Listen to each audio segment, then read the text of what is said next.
Hello, everybody. My name is Charlie Parsons, and today we're going to be doing an interpretive approach to a work of art by Martin PURYEAR. Without further ado, I'm going to go ahead and share the screen.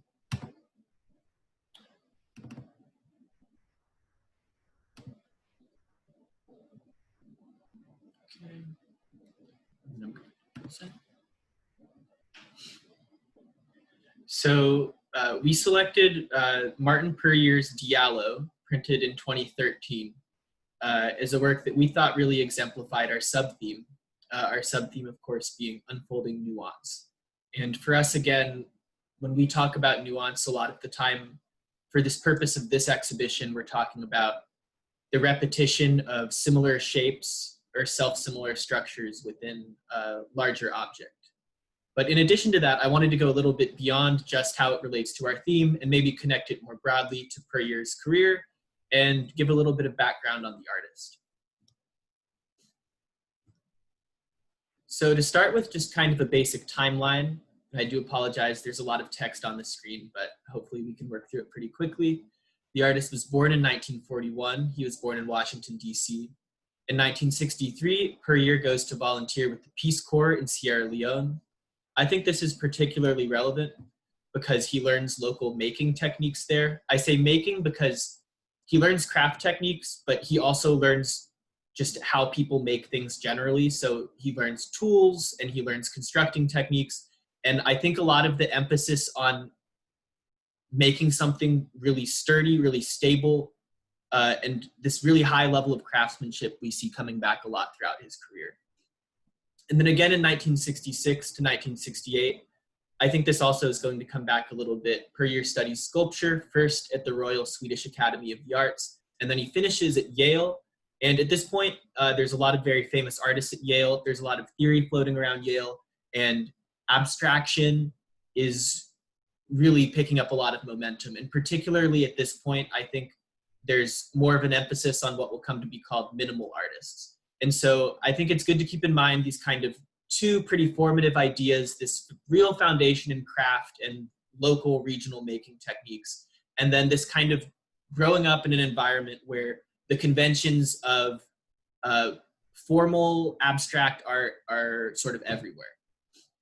In 1968, PURYEAR is awarded his first solo show. In 1989, he receives a MacArthur Genius Grant. In 2007, there was a MoMA retrospective.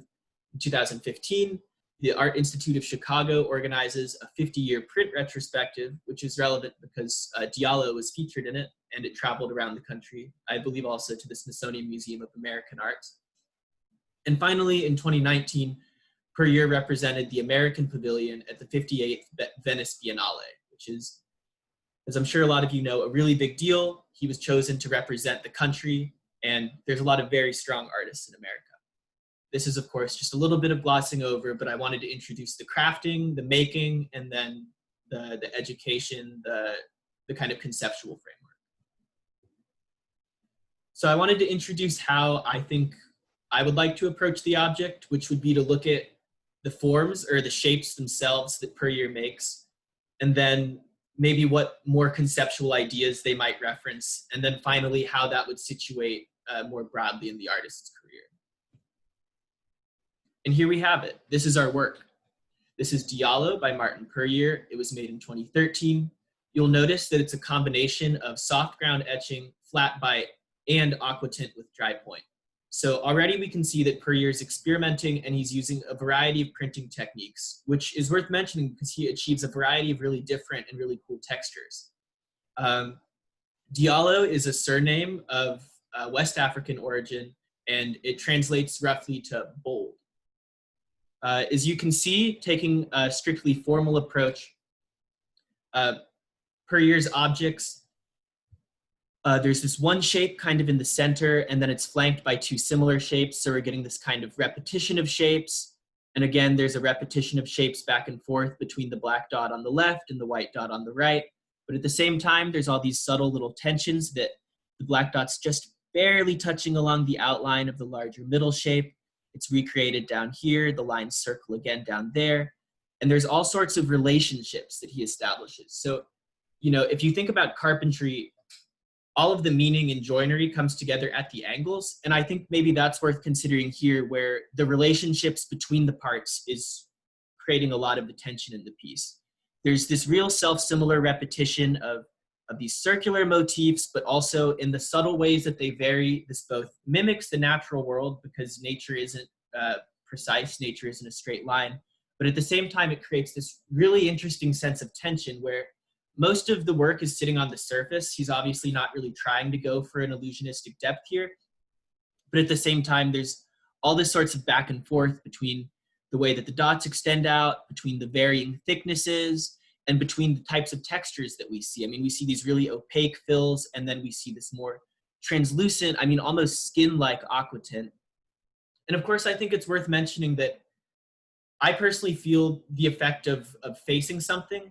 I think to me, this appears as an abstract object. And of course, I've been reading it as that when I've been talking about the shapes on it. But this is also, in some ways, figurative. I mean, to me, I think it suggests an elephant. But as we're going to see in a moment, I think it definitely suggests a mask. I wanted to bring in these details here just to show you exactly how fine PURYEAR's modulation of the lines are. You can see that there's all these different types of marks, but they only have meaning when seen in relation to one another.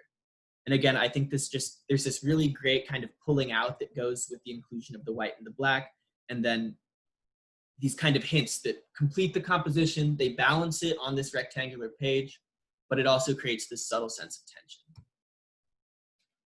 This is sort of reiterating something I've already gotten to, but one of the curators at the Art Institute of Chicago was speaking of PURYEAR, and I wanted to bring in this idea that he has the ability to make a dynamic graphic translation of the three-dimensional world around him. His forms seem to arrive immaculately as pure abstraction, but they suggest so many things. And I think that's really true here. I mean, it hits abstractly, and it's totally easy to read it as an abstraction, but at the same time, I think it's worth drawing out maybe what kind of concepts he could be referencing.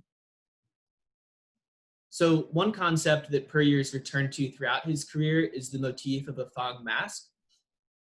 PURYEAR on the carvers, the Fang people, says that they're known as some of the most sophisticated carvers of West Africa, but also that the particular mask shape he referenced has an iconic status in Western perspective, both because it was photographed by the photographer Edward Weston, but also used on a variety of art history textbooks. So it's both a shape that he wants to talk about, but also the cultural baggage of a shape, moving from a small group of people where it has meaning within that group out to a commodified art market. And then another thing that I think is worth bringing in is that to him, he says it's more about the shape, that the shape is in his work for years and it keeps coming back, but the mask is sort of a way of filling in the origin for the shape, that he realizes it's the mask after he starts making the shapes. And then, so this is one mask in particular, a Fang mask that he references a lot in his works. Most explicitly, he references it in CFAO from 2006 to 2007. We could do a whole other presentation on this work, but I guess one idea to talk about is how there's a dialogue between his prints, his drawings, his three-dimensional works, and this idea of learning through making or thinking through making, where he's working out ideas in his head as he's drawing it and balancing out ideas in his mind as he makes things. I think a lot of the time for PURYEAR, prints serve as a way to scale up ideas into new ideas. And so here might be one example of this.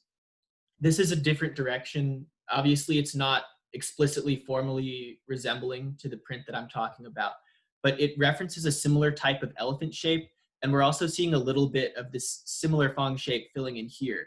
And I just wanted to talk about maybe how an artist's ideas move from paper into real 3 dimensions. Here we can see a sketching from 2012, and then an iron sculpture called Shackled in 2014. And then, of course, Big Bling, which was a monumental commission for a public work of art, so scaled up to the size of, taller than the trees. This is all to say that he's thinking about his things as he's making them, and that these ideas are sitting in his head. So I guess a couple takeaways here, just to reiterate. that craft, but craft is in the meaning where two things come together, creating relationships at the points of joining, like a corner, or the relationships in PURYEAR's work.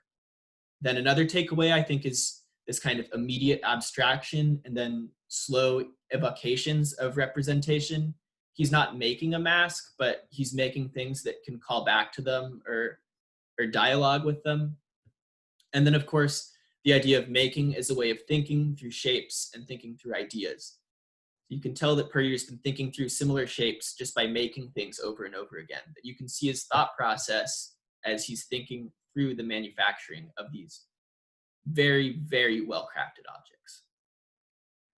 Thank you so much. That's all for my presentation. I hope you enjoy.